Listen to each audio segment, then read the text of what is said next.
வணக்கம். இன்றைக்கி sets தியரியில் relation அப்படின்றத பற்றி நம்ம கொஞ்சம் பார்க்கலாமா? ஓகே. இப்போது ரிலேஷன் அப்படின்றதுக்கு ரெண்டு எலமெண்ட் கனெக்ட் ஆகக்கூடிய ஒரு கேஸ் பற்றி டீல் பண்ணுறது ரிலேஷன். ஸோ அந்த செட்டில் எத்தனை எலமெண்ட் இருக்கோ அதனோட கனெக்ட் ஆகிற பாசிபிலிட்டிஸ் பற்றி பேசுகிறத பற்றி நம்ம பார்க்க போகிறோம். ஸோ பொதுவாக நம்ம செட்டில் வரக்கூடிய ரிலேஷன்ஸ் என்ன சொல்லலாம் அப்படின்னு சொல்லிட்டு பார்த்தீங்கன்னாக்கா, reflexive, symmetric, asymmetric, antisymmetric, irreflexive, transitive. So இதுதான் பேசிக் ரிலேஷன்ஸ்.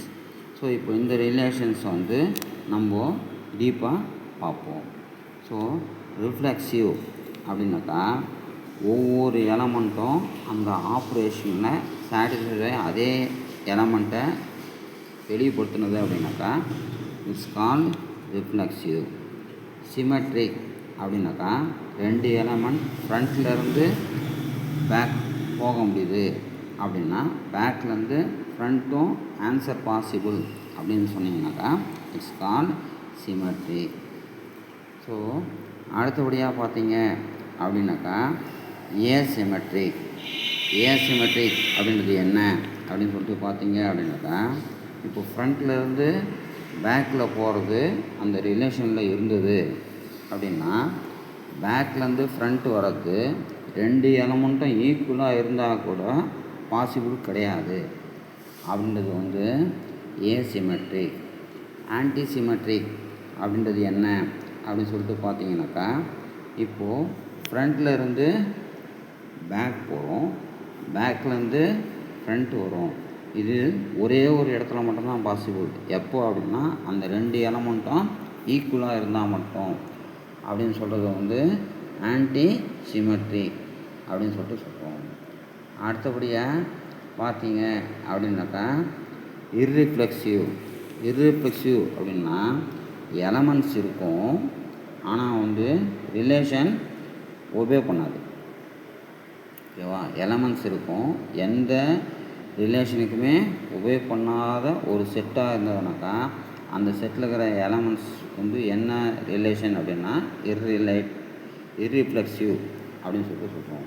ட்ரான்சிட்டிவ் அப்படின்னு சொல்லிட்டு பார்த்தீங்க அப்படின்னாக்கா, 3 எலமெண்ட்ஸ் எடுத்து ஃபஸ்ட்லேருந்து செகண்ட் எலமெண்ட்டுக்கு ஜாயின் பண்ண முடியும், செகண்ட்லேருந்து தேர்ட் எலமெண்ட்டுக்கு ஜாயின் பண்ண முடியும் அப்படின்னா ஃபஸ்ட்லேருந்து தேர்ட் எலமெண்ட்டுக்கு ஜாயின் பண்ண முடியும் அப்படின்னு சொல்கிறது ட்ரான்சிட்டிவ் ரிலேஷன்.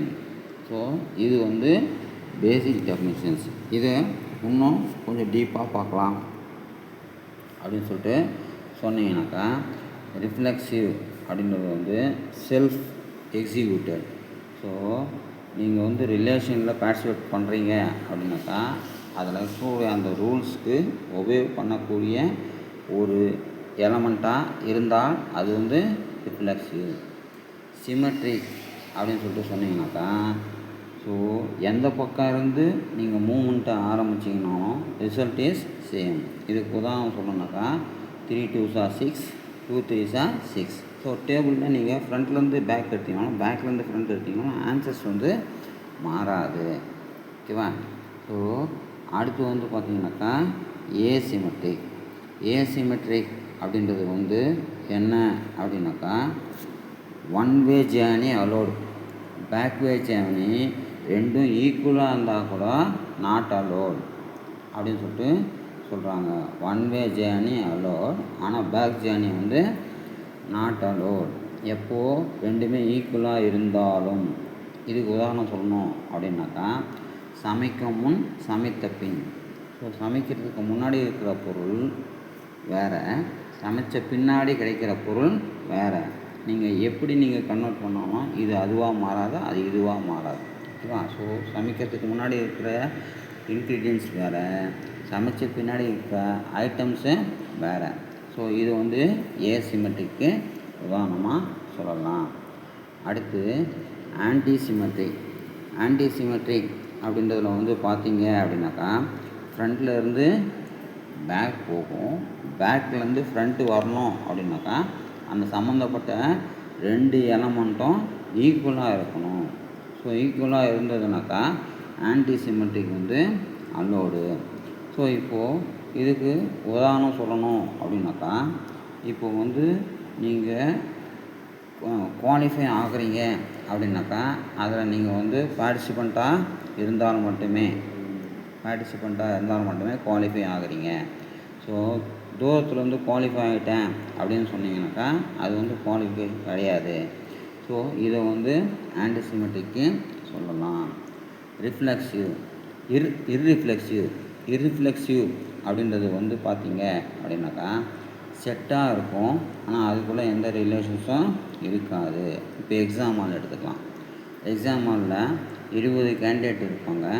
ஆனால் 20 கேண்டிடேட்டோட அந்த ப்ரெசன்டேஷன் வந்து கனெக்ஷன் இல்லாமல் மூவ் ஆகிட்டு இருக்கும். ஓகேவா? ஸோ கிளாஸ் ரூம் ஆக்டிவிட்டியில் இருக்கக்கூடிய சுச்சுவேஷன் வேறு, எக்ஸாம் ஹாலில் இருக்கும்போது வேறு. ஸோ அப்போது எக்ஸாம் ஹாலில் வந்து அவங்க பண்ணுற அந்த இது வந்து இர்ரிஃப்ளெக்சிவ் அப்படின்னும் சொல்லலாம். அதோட ஒன்று பெஸ்ட்டாக சொல்லணும் அப்படின்னாக்கா எக்ஸாமில் சக்ஸஸ் ஆகாத ஒரு இது வந்து இர்ரிஃப்ளெக்சிவ் அப்படின்றத சொல்லலாம். என்ன ஆச்சு? எக்ஸாம் எழுதியாச்சு, ஆனால் என்ன ஆகலை? பாஸ் ஆகலை. அப்போ அதுக்கு ரெலவெண்ட்டாக அது ஒர்க் ஆகலை, அதை சொல்லலாம்.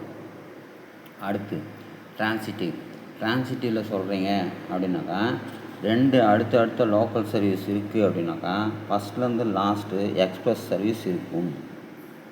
2 ஃபஸ்ட்லேருந்து செகண்டுக்கு லோக்கல் சர்வீஸ், செகண்ட்லேருந்து தேர்டுக்கு லோக்கல் சர்வீஸ் இருந்ததுனாக்கா ஃபஸ்ட்லேருந்து தேர்டுக்கு எக்ஸ்பிரஸ் சர்வீஸ் பாசிபிள் அப்படின்னு சொல்கிறது வந்து டிரான்சிட்டிவ். இதுலேயே இன்னும் கொஞ்சம் டீப்பாக பார்க்கலாம் அப்படின்னா சிமெட்ரிக் அப்படின்றது ஆல்வேஸ் அலோடு.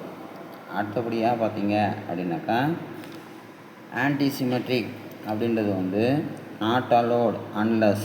ஸோ ஒரு கண்டிஷனுக்கு ஒபே பண்ணால் மட்டுமே தான் வந்து அந்த இடத்துல அலோவ் பண்ண முடியும், அதர்வைஸ் கண்டிஷன் இல்லாமல் அலோவ் பண்ணாது. ஏசிமெட்ரிக் அப்படின்றது வந்து பார்த்தீங்கன்னாக்கா நெவர் அலோவ். நீங்கள் என்ன நாம்ஸை எப்படி நீங்கள் இது பண்ணீங்க அப்படின்னாலும் அது வந்து என்ன பண்ணாது, அட்மிட் பண்ணாது. ஓகேவா? சரி, இப்போது இதில் 6 டைப் ஆஃப் ரிலேஷன்ஸ் ஒரு இதுவில் பண்ண முடியும் அப்படின்னு சொல்லிட்டு சொல்கிறாங்க. இதில் ஃபஸ்ட்டு டைப் ஆஃப் ரிலேஷன் என்ன அப்படின்னு சொல்லிட்டு பார்த்தீங்கன்னாக்கா ஆன்டிசிமெட்ரிக் மட்டும் எக்ஸிக்யூட் ஆகும், மற்ற 5 வந்து எக்ஸிக்யூட் ஆகாது. அந்த மாதிரி வர ரிலேஷனுக்கு பேர் வந்து பார்ஷியல் ஆர்டர் ரிலேஷன் அப்படின்னு சொல்லிட்டு பேர். அடுத்தபடியாக செகண்ட் டைப் ஆஃப் ரிலேஷனில் வந்து ரிஃப்ளெக்சிவ் எக்ஸிக்யூட் ஆகும், சிமெட்ரிக் எக்ஸிக்யூட் ஆகும், டிரான்சிட்டிவ் எக்ஸிக்யூட் ஆகும். இந்த 3 மட்டும் எக்ஸிக்யூட் ஆச்சுனாக்கா இட்ஸ் கால்ட் ஈக்குவலன்ஸ் ரிலேஷன். அடுத்தபடியாக பார்த்தீங்கன்னா தேர்ட் ரிலேஷனில் சிமெட்ரிக் எக்ஸிக்யூட் ஆகும், ஏசிமெட்ரிக் எக்ஸிக்யூட் ஆகும், ஆன்டிசிமெட்ரிக் எக்ஸிக்யூட் ஆகும், இர்ரிஃப்ளெக்சிவ் எக்ஸிக்யூட் ஆகும், டிரான்சிட்டிவ் எக்ஸிக்யூட் ஆகும். இதுக்கு வந்து டோட்டல் ஆர்டர், லீனியர் ஆர்டர் அப்படின்னு சொல்லிட்டு சொல்லலாம். அடுத்து வந்து பார்த்தீங்க அப்படின்னாக்கா ரிஃப்ளெக்சிவ் எக்ஸிக்யூட் ஆகும், சிமெட்ரிக் எக்ஸிக்யூட் ஆகும், ஆன்டிசிமெட்ரிக் எக்ஸிக்யூட் ஆகும், டிரான்சிட்டிவ் எக்ஸிக்யூட் ஆகும். இதுக்கு சீரியஸ் பேரலல் பார்ஷியல் ஆர்டர்ஸ் அப்படின்னு சொல்லிட்டு பேர். ஸோ அடுத்து வந்து பார்த்தீங்க அப்படின்னா ரிஃப்ளெக்சிவ் எக்ஸிக்யூட் ஆகும், ஆன்டிசிமெட்ரிக் எக்ஸிக்யூட் ஆகும், டிரான்சிட்டிவ் எக்ஸிக்யூட் ஆகும் அப்படின்னாக்கா இது வந்து நான் ஸ்ட்ரிக்ட் பார்ஷியல் ஆர்டர் அப்படின்னு சொல்லிட்டு சொல்லுவாங்க. அடுத்து 6th ஒன் வந்து பார்த்தீங்க அப்படின்னாக்கா ஏசிமெட்ரிக் எக்ஸிக்யூட் ஆகும், இர்ரிஃப்ளெக்சிவ் எக்ஸிக்யூட் ஆகும், டிரான்சிட்டிவ் எக்ஸிக்யூட் ஆகும்.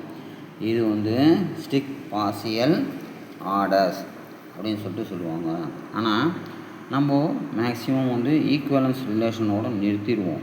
அதுக்கடுத்து வர அந்த 4 ரிலேஷன்ஸ் வந்து நம்ம படிக்க மாட்டோம். ஆனால் ரிலேஷன்ற கான்செப்டில் இதுவும் இருக்குது அப்படின்றத தெரிஞ்சிக்கணும் அப்படின்றதுக்காக நான் கொடுத்தேன். ஓகேவா?